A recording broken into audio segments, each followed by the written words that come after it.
Afternoon. Now, just why is this such a big issue? Why are we all covering this afternoon? Is this simply just a law enforcement issue?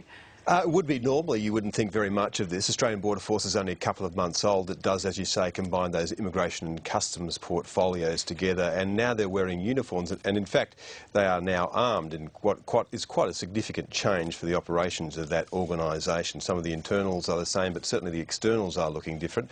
And I guess the reason that people got interested in this operation this morning is that one of the lines that was included in this Operation Fortitude press release from Australian Border Force by the ABF Regional Commander Victoria and Tasmania, Don Smith, where he said this, and this was in quotes: AFB officers will be positioned at various locations around the CBD, speaking with any individual we cross paths with. You should be aware of the conditions of your visa. If you commit visa fraud, you should know it's only a matter of time before you get caught. Well, the question was immediately raised: under what power and what authority does Australian Border Force have the right to stop people on the streets of Melbourne's CBD? If you look at their act, you find that an officer may require a person to produce some identification, but only if the officer knows or reasonably suspects that the person is an unlawful non-citizen. So it would seem to be extraordinary overreach.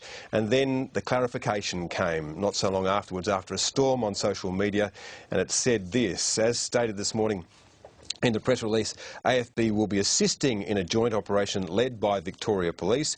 In this operation, AFB officers will assist partner agencies by conducting background visa checks on individuals who are referred to us, which is a long way from saying that they'd be stopping any individual they came across. To be clear, the AFB does not and will not stop people at random in the streets. They might well have added also, Kumi, cannot, because their act would not allow them to, which is why we're so interested in seeing whether or not this press conference even goes ahead at the moment. And Chris, you know, the ABF might argue that this is not new activity for them. They often conduct compliance activities to look at people. So is this within that same realm?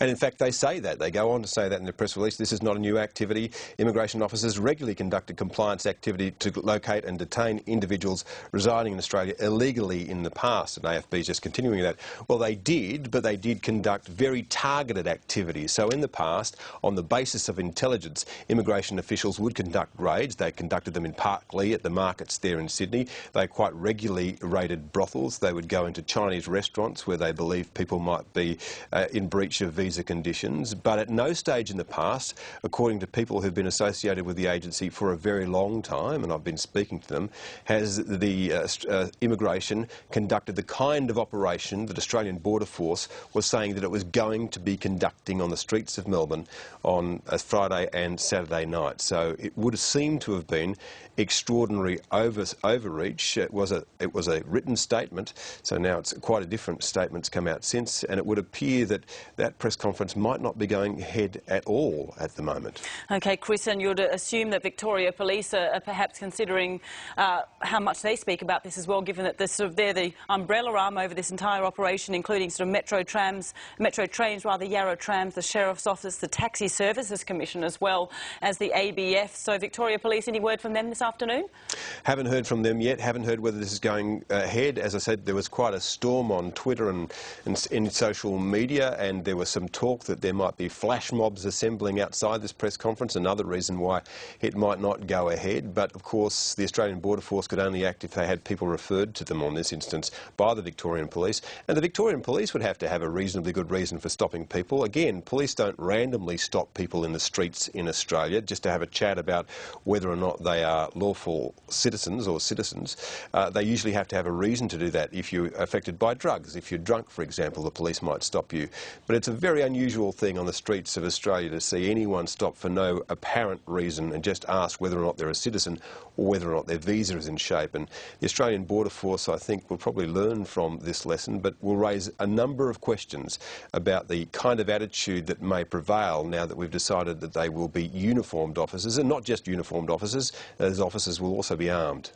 OK, political editor Chris Uhlmann, we'll leave it there, but we'll keep you on standby there in Canberra and wait for that press conference coming out of Melbourne. Of course, we're waiting for that ABF press conference. As Chris Uhlmann mentioned, we're not quite sure if and when that might go ahead, but it was scheduled for 2 o'clock Eastern time this afternoon, and there has been a pause on that given the backlash around that initial press release that was released late this morning.